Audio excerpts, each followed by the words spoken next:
السلام علیکم عزیز بچوں، امید ہے آپ سب خیر و عافیت سے ہوں گے۔ گزشتہ دن جو کلاس ہم نے پڑھا وہ تھا پیج نمبر 54 اور ہمارا عنوان ہے لاٹری کا ٹکٹ۔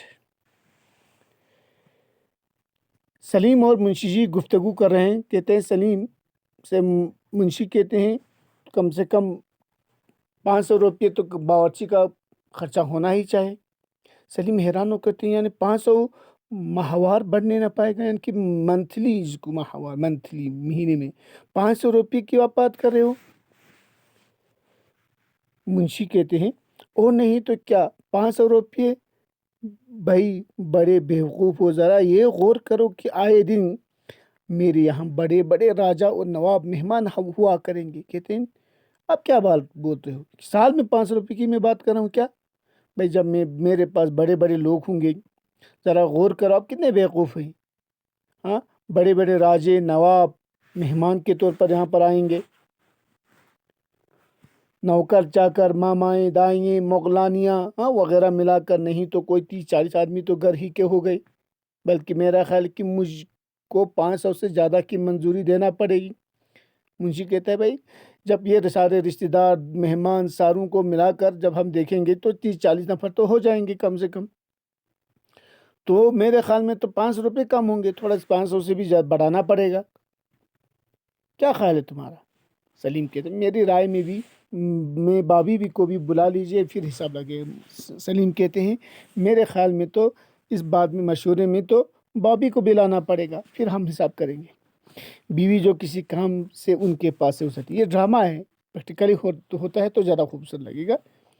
اسی دوران بابی آتی ہیں، یعنی کہ منشی کی بیوی وہاں سے آتی ہے کسی کام کے سلسلے میں، وہاں سامنے سے گزرتی ہے۔ میں نہیں سنتی ایسی باتیں نہ سود نہ کپاس، یعنی کہ وہ کہتی ہیں منشی سے ناراضگی میں کہتی ہیں میں ایسی بکواس باتیں نہیں سنتی ہوں جس میں کوئی سر ہے نہ پیر ہے، بےہودہ باتیں میں نہیں سنتی۔ یہ وہ اس طرح یہ کہتے ہوئے وہ کنڈی کھڑکاتے، کنڈی زور سے بند کرتے ہوئے وہ چلے جاتی۔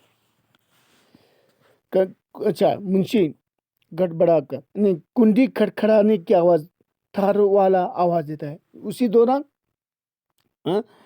باہر سے آواز آتی ہے تار والے کی۔ منشی کہتے گڑبڑا کر حیران ہوتے، تار سنتی ہو؟ تار، وہ کہتے ہیں تار والا ہے سنتی ہو؟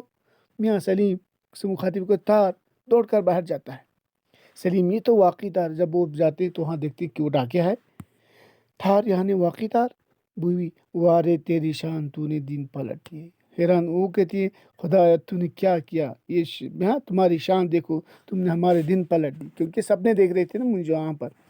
منشی صاحب دوڑتے ہوئے آتے ہیں، بھائی 1 روپیہ ہے، دوڑتے ہوئے آتے مانگتا ہے 1 روپیہ ہے کسی کے پاس، مگر تمہارے پاس کہاں میاں سلیم،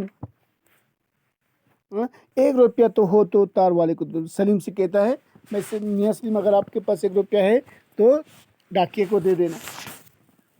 بیوی اے دیکھو تو کتنا انعام نکلا، بسم اللہ کہہ کر کھولنا تار۔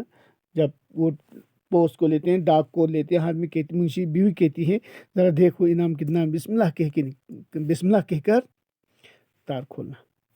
منشی کہتے ہیں بھائی تمہارے ہاتھ مبارک ہے، تم ہی کھولو۔ منشی کہتے ہیں نہیں تمہارا ہاتھ میں ہی اچھا ہے، تم ہی کھولو، میرے تو ہاتھ اس وقت کانپ رہے ہیں۔ دستخط کرنے کی جگہ لکھ گیا تھا گھبرا کے لکھپتی۔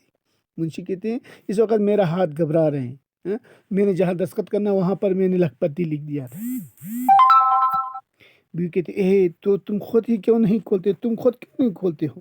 مجھے کہتے نہیں تم کھولو، بسم اللہ کر کے، مجھے اس وقت کچھ اختلاط ہو رہا، نہیں تم کھولو، مجھے تھوڑا سا بے چینی سی ہو رہی، اختلاط بے چینی سی ہو رہی۔